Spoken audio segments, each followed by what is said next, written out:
So this is my last run before I go off for the interview. I have to give a speech. After 2 interviews, 10 to 15 minutes, this probably is going to run a little bit longer, but this is the speech that I'm going to be doing. So.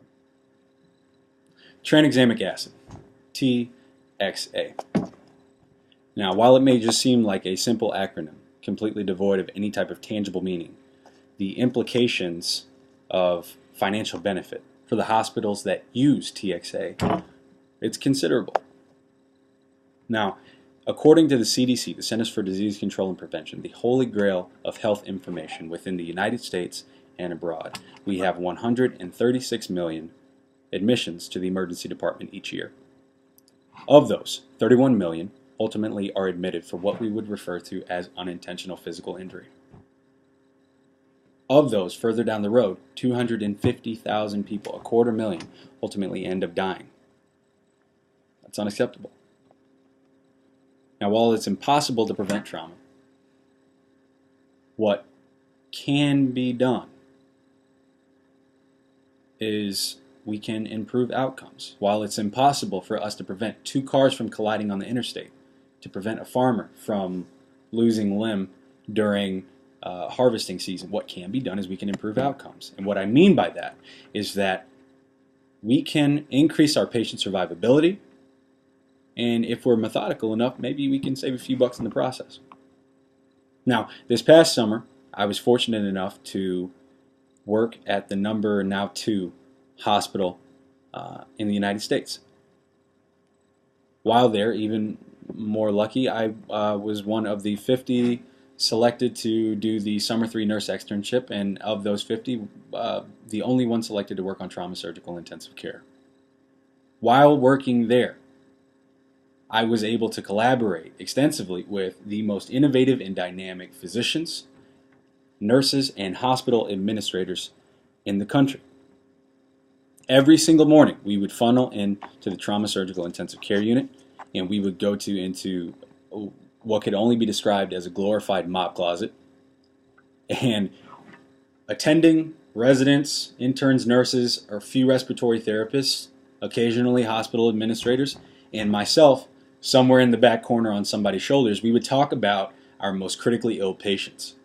We would talk about what brought them in, the interventions that were necessary to get them well, how long those interventions would need to take place, and how much it was going to cost them.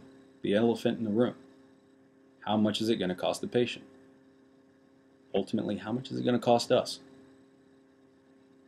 Now, if there's nothing else that you know about trauma, understand that trauma is unpredictable. Trauma is unpredictable, and justifiably so are the interventions that we have to use in order to get those unpredictable cases to a point of stability. Further down the road, elaborating a little bit more, the costs associated with those interventions, it's also unpredictable. Trauma medicine is patchwork. You have a wound vac here, you have blood hanging there, you have some emergency surgery that was unplanned sprinkled in between, all for the sake of reaching the ultimate goal, which is getting this critically ill patient to a point of stability. Because ultimately, if you're stable, you can get better, you can progress. So in a perfect world, a trauma would happen, a car wreck would happen, something like that would happen, and we would wheel them in, we would perform the surgery, we would patch them up, we would let them know what happened, give them the information so that it never happens again, give them the bill, send them out, they never come back, we get paid, everything is good. In a perfect world, the books stay balanced, the patient's healthy, and everything is good in a perfect world, but rarely, very rarely does it happen like that. Consider this case. 17-year-old white female. She's complaining that her mouth hurts. Her wisdom teeth are coming in. Her teeth are starting to get a little bit crooked, and it's really uncomfortable for her. So finally, after a few weeks, her mother schedules a dentist appointment. Now she goes to the local dentist's office, and the dentist calls her to the back. She sits in the chair, and the dentist performs the extraction of her teeth. After he does the extraction, he looks in and sort of assesses her mouth and her situation, assesses his work. He notices that she's bleeding a lot, but understandably, The process of extracting wisdom teeth, it's extensive and invasive. So what he does is he takes cotton swabs and he shoves them down in the pockets. He takes some steri strips and tries to soak up the blood. And ultimately he just sends her out. Job well done. Now, she cannot feel her face. We've all been to the dentist. When you leave, your face feels swollen and full and you don't know what you look like. She goes to the bathroom. In the dentist's office, she goes to the bathroom and she's leaning over the sink and she begins to spit blood.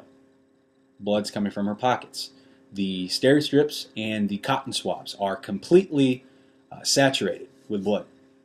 Slowly but surely, more and more blood begins to be spat out of her mouth into the sink until eventually the volume of blood begins to resemble the volume that you would spit out if you were to spit out mouthwash.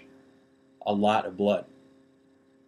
She steps back and with one false swoop, she hits the floor. Hard. Mom rushes in. She calls the EMTs. EMTs arrive. They take her to the Mayo Clinic. En route to the Mayo Clinic, she only receives a hang bag of normal saline. So truthfully, her care begins the moment that she walks into the door, or she's wheeled into the door rather. They perform tests. They perform scans. They hang 10 units of blood at $1,100 a piece. And they perform a code blue doing compressions for 90 minutes. After 90 minutes of a code blue, with her ribs broken from the compressions, they pronounce her dead on the table.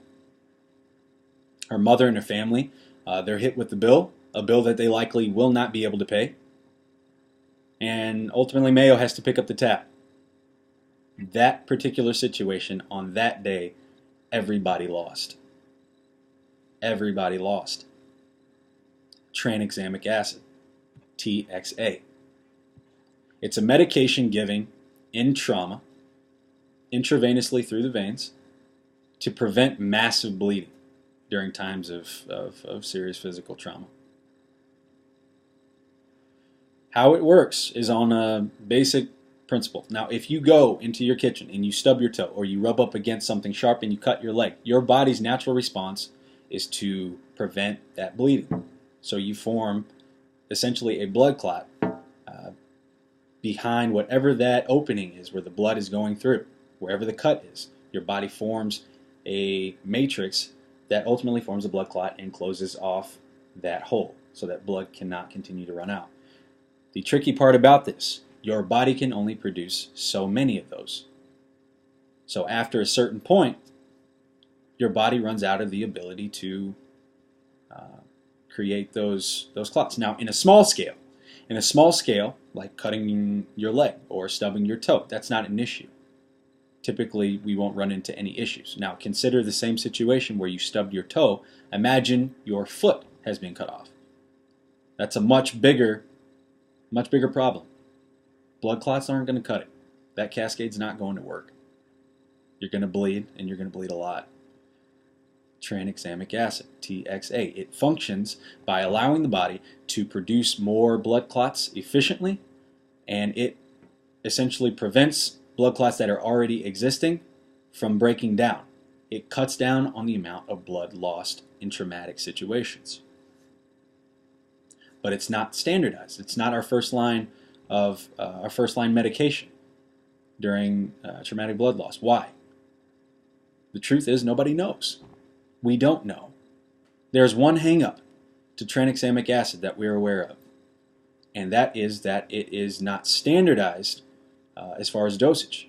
And what I mean by that is when you take a Tylenol, you know to take 500 milligrams. When you take ibuprofen, you know to take 200 milligrams. When you take an aspirin, you take 81 milligrams. You know how much to take. With TXA, we don't know that. We don't know how much to give. Consider the process of anesthesia. Whenever you go in for a surgery, your threshold for anesthesia, your responsiveness to anesthesia is going to be different from every other person in the world. It's going to be very different. Yours won't be the same as your neighbor's, which won't be the same as their mom. It's different. So what we do is we give you a certain amount of anesthesia and we watch you. We watch your body. Now, if you're properly anesthetized, we'll leave you at that moment and we'll just monitor. But if you're not properly anesthetized, we give you a little bit more until you reach that equilibrium. The process is called titration.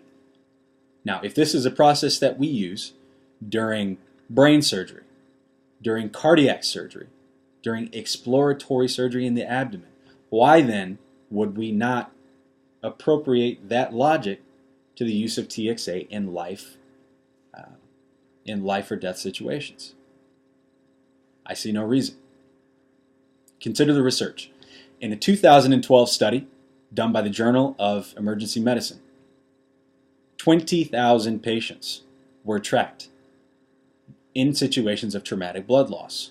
Of those who received TXA, there was a nearly 25% increase in patient survivability. Increased patient survivability. In addition to that, the amount of blood products that were necessitated after giving TXA to get those patients to a point of stability was decreased. That's saving resources for the hospital, saving money. Now consider this last case. 30-year-old Asian male driving on a back road in rural Minnesota. He's driving a new Sportster, a little fast car that he drove. The police report reports him as traveling between 80 and 90 miles an hour. Almost like something out of a movie, he drops his phone on the passenger floorboard. He reaches down to grab it. And just as he comes up, his world fades to black.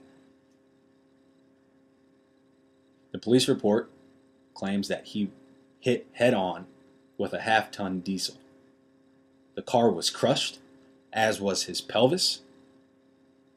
The metal from the frame ripped into his abdomen and eviscerated him, quite literally pulling out his guts. And he was involved in a really bad accident.